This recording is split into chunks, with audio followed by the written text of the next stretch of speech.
Further proof the Saints head coach Sean Payton truly controls the weather. Some forecasters had a 100% chance of rain here in West Virginia this morning, but at the end of the day, not one drop here on the practice field. Yeah, that Sean Payton sundial continues to work wonders dating back to his Jackson, Mississippi days. Good evening, everyone. I'm Mike Neighbors, continuing CST's coverage of Saints Training Camp 2015 here at the Greenbrier. Now, today, the Saints primarily worked on red zone install, where tight end Ben Watson was your star. 3 touchdown catches. All of this in anticipation of Friday's black and gold scrimmage. Now, the scrimmage will mirror what we've seen on the practice field so far, as the team will go at a full go thud level, which means you can tackle your man. You can't just bring him all the way down to the ground. Sean Payton has a lot he wants to see from his football team, offensively and defensively, but he knows a quality that stands out that he also wants to see from each and every player. First thing that we talk about in evaluating the players, does he know what to do?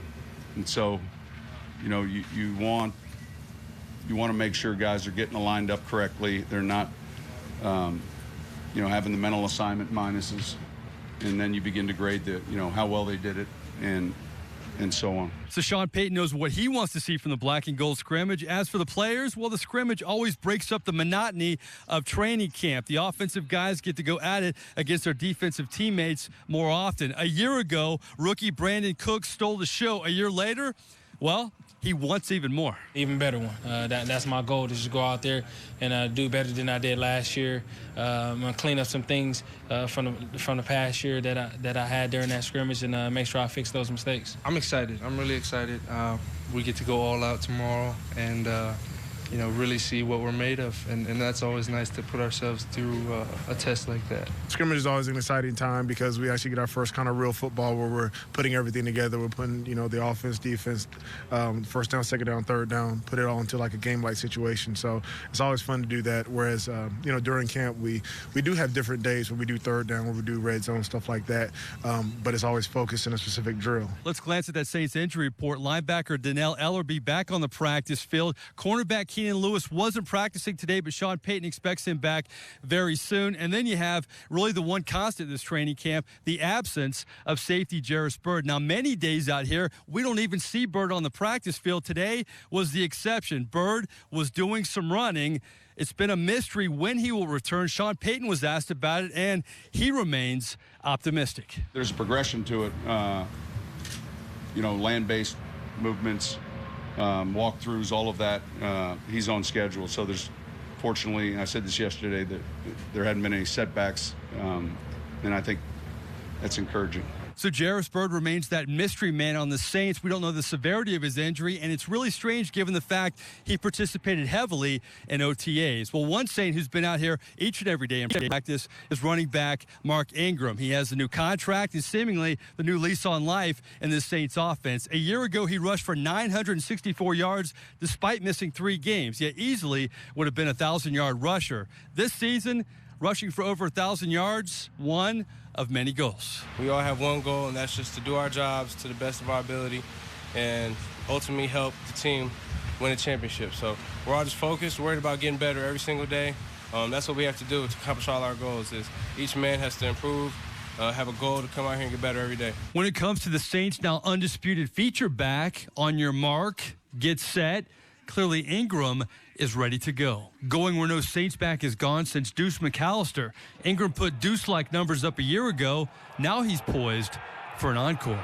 Our year wasn't, what we expected, so I think we're going to be more disciplined. The coaches are going to be on us heavier. I think the players, we need to be on each other more encouraging, and when somebody is not working up to par, we need to lift them up. We just all have to work together. We have to be a team from top to bottom. Mark was once labeled a bust and heavily criticized among many in the Houdat Nation, but overcoming injuries and battling through the hard times has made him stronger. And now in year 5, how about being a leader? Do whatever I can to help us. If that's being a leader, then I'll be, whatever it takes. But I've always had the mindset to lead by example, how I take care of myself on and off the field. And so that's how I plan on helping us. Getting back to business means adding more carries and potentially more catches. Ingram wants to showcase his all-around game as he hits the prime of his career. Yeah, I hope so. I want to contribute in every aspect, running the ball, catching the ball, screens, running routes, whatever. picking up pass protection. I'm a complete back. I think that's a part of his game that certainly he can do, and maybe he hasn't gotten a whole lot of opportunities because of guys in the past like Pierre and Sproles and Cadet, and now, you know, obviously he's our feature back. He's really he's a triple threat. You know, I mean, he can run inside, he can run outside. He's a downhill runner. He can catch balls out of the backfield. He's a good screen runner. I mean, good in protection. I mean, all these things are things that make you a complete back. Mark Ingram looking to expand his Saints resume. You know, Mark very proud. He's the son of a former NFL player. Speaking of that, Mike Golick, he's the proud papa of a New Orleans Saint. Mike Golick Jr. is in camp, and Golick will serve as our camp counselor next as our coverage of Saints Training Camp 2015 continues here at the Greenbrier. All right, CST's coverage of Saints Training Camp 2015 continues. This is kind of the Greenbrier version of Mike and Mike. I'm Mike Neighbors, joined by, of course, ESPN's Mike Golick. But you're not here for ESPN. You're here to see Mike Golick Jr., the New Orleans Saints, play right here. How much fun is this? Oh, listen, I'm anytime I can just be a dad, it's fine by me. You know, I can just kind of roam the sidelines and find my vantage point of where I want to watch. Even though I still watch as a former player and be a little analytical, it's fun to watch as a dad. All right, we talked about your training camp days. Now, you don't want to do too much back in my day, yeah. but he's here at the Greenbrier. I mean, you never had a training camp like this, did you? No, never like this. This place is unbelievable, but I get it. You know, you go back to when I played and there were 2 padded practices, and even before me they had 3. You hear those stories, and I think we're past that of proving your toughness. If you're at this level, you know, you're tough. So now we've gotten smarter. Listen, over decades, we've gotten smarter about a lot of things. So we've gotten smarter about how to treat professional athletes to have them peak at the right time. And this is what these types of training camps, a new CBA with only 1 padded practice a day, is doing. You work on your technique, you keep your body in the right way, so you need it when you need it most, and that's during the season, and particularly at the end of the season if you're making a playoff run.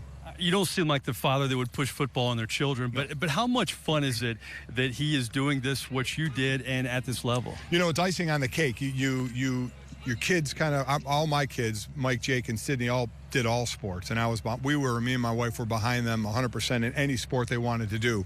But then when my boys kind of chose football and then had Notre Dame as a goal and the NFL as a goal, that's kind of icing on the cake when they choose a sport that I've been in. But heck, if it was a different sport, I would be just as proud. At least with this sport, I know a little bit more of what I'm talking about. You have family ties, but you also have Ryan ties. I mean, you played under Buddy Ryan. Tell me about Rob Ryan, your history with him at all. Rob, I really don't have any history outside when his dad was coaching, and he and Rex would come around our practices. Other than that, not much, but I know this. If you're playing for a Ryan defense and you're a defensive player, you love it.